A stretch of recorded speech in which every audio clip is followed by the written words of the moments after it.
Hello guys, welcome back to my channel. ये देखिए मैंने बनाया है देशी घी और ये गाय का घी है। तो थोड़ा सा येलोइश होगा, बट ये एक पारंपरिक तरीके से निकला हुआ घी है जो कि बहुत ज़्यादा शुद्ध, प्योर और स्वास्थ्य के लिए बहुत अच्छा होता है। तो आप ये देख सकते हैं, ये मेरा देशी घी है और ये रही मेरी 20 दिन की मलाई। अब ये थोड़ा ज़्यादा दिन की हो गई तो ऐसे कटोरी ही और बर्तन में इकट्ठा होने लग जाती है, अदरवाइज़ मैं डब्बे में स्टोर करती हूँ। तो मैं दिखा रही हूँ कि मेरी ये 20 दिन की मलाई है।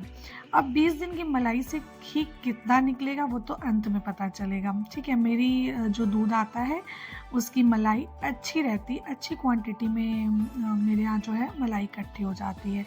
तो चलिए फटाफट से बनाते हैं। तो सबसे पहले तो मैंने क्या किया था कि जो मलाई है उसमें घी दही लगा के रात भर रख दिया था, ठीक है। ये एक सबसे बेस्ट तरीका है क्योंकि वो जो दही जम जाती है वो मट्ठा हो जाता है। तो सबसे बढ़िया प्योर घी जो निकलता है वो मट्ठे वाला निकलता है, ठीक है। तो यहाँ पे मैं अब अपनी पूरी मलाई को मिक्सी में जार में डाल दूंगी।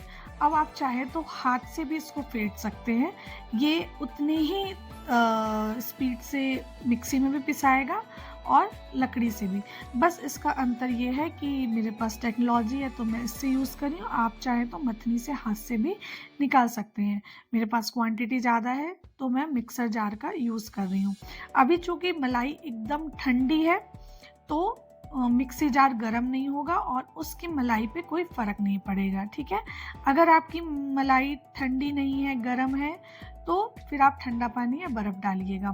मैं नॉर्मल पानी डाली हूँ, आधी मलाई आधा पानी, बराबर मात्रा में डाल के आपको मिक्सी को धीरे धीरे चला लेना है। देखिए मैं स्पीड जो है वो धीरे कम ज़्यादा करके फटाफट से इसको फेंट रही हूँ और मक्खन जो है वो ऊपर आ जाएगा।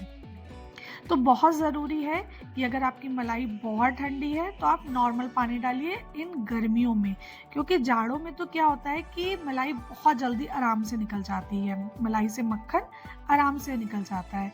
लेकिन गर्मियों में क्या होता है कि मलाई से मक्खन निकालना बहुत मुश्किल हो जाता है।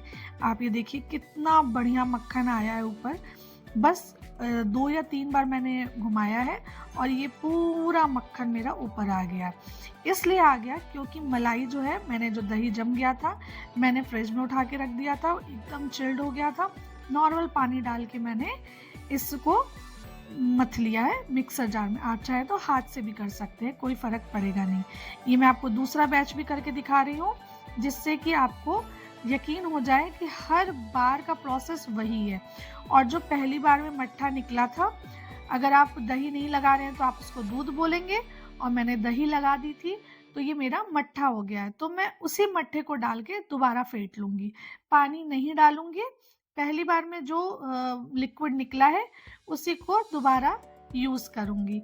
दोबारा फिर से चलाएँगे, मक्खन फिर ऊपर आ जाएगा। ये देखिए बहुत अच्छे से, बहुत ईज़िली तरीके से ये ऊपर आ जाता है।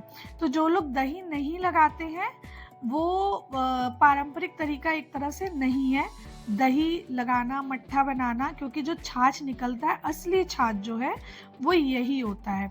तो ये देखिए मक्खन पूरा अच्छे से निकल गया है, एकदम ऊपर आ गया। अभी भी बहुत ठंडा है ये, बट अभी मैं सारा इकट्ठा कर लूँगी और 1-2 पानी से हम इसको वॉश करेंगे। जो भी एक्स्ट्रा दूध है वो निकल जाएगा, क्योंकि काफ़ी पुराना हो जाता है 10-12 दिन का दही मट्ठा, तो उसमें बदबू आने लगती है। जब हम आप इसको स्टोर करके रखेंगे तो भी महक ना आए, उसके लिए हमें इसको 1-2 बार वॉश करके अच्छे से पानी इसका निकाल लेना है।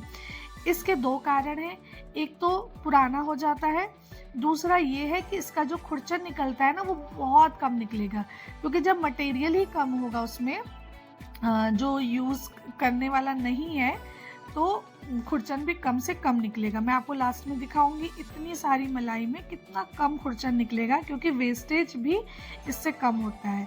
अब मैंने इसको गैस पे चढ़ा दिया है। अगर आपकी ऐसी बंधी हुए मक्खन है तो आप इसको पहले तेज़ आँच पे चढ़ा के थोड़ा-सा पिघला लें, उसके बाद धीमी आँच पे इसको चुरने दीजिए। धीमी आँच पे चुरेगा तो इसका जो टेस्ट है, कलर है, वो सब बहुत बढ़िया होगा। तो मैं इसको चढ़ा दी हूँ, मुश्किल से 15-20 मिनट में घी निकल के बाहर आ जाएगा।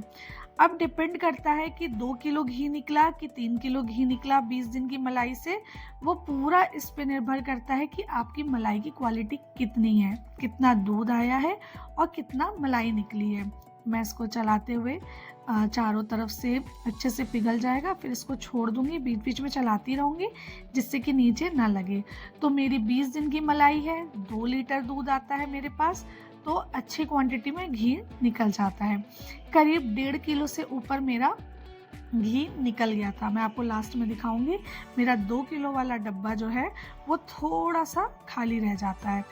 तो आप भी इस प्रकार से घी निकालिए, ज़्यादा निकलेगा, मट्ठा भी यूज़ होगा और खुरचन बहुत कम निकलेगा, वेस्टेज बहुत कम होगी, जिससे कि आपको उसका प्रयोग नहीं करना पड़ेगा किसी मिठाई में या फेंकना भी नहीं पड़ेगा। तो यहाँ मेरा घी बन गया है, आधा ठंडा भी हो गया था और मैं इसको छन्नी की सहायता से छान के एक डब्बे में भर ले रही हूँ। ये मेरा 2 किलो का डब्बा है, मैंने शुरुआत में भी बताया। थोड़ा सा घी इसमें पहले से था और थोड़ा सा ऊपर खाली रह जाएगा। 1.5 किलो के लगभग मेरा घी 20 दिन की मलाई से निकल आता है। वही बात है कि आप पारंपरिक तरीके से निकालेंगे, वेस्टेज कम होगा।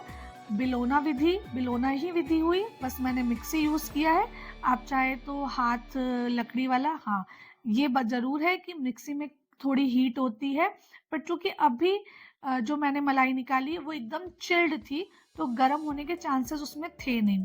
हालांकि सबसे बेस्ट तो वही है, हाथ से मथनी चलाइए और मक्खन निकले और उसको एंजॉय कीजिए। बट आजकल लोगों की मिक्सी हो गई है, जल्दी रहती है हर चीज़ों की, तो मैंने भी मिक्सी से निकाला है, बट पूरा मट्ठा निकाला है आराम से। ये देखिए कितना कम खुरचन निकला है इतनी सारी मलाई से। तो आप भी ट्राई कीजिएगा, बहुत जल्दी हो जाता है, फटाफट से बन के रेडी हो जाता है। फिर मिलेंगे जल्दी नए वीडियो के साथ।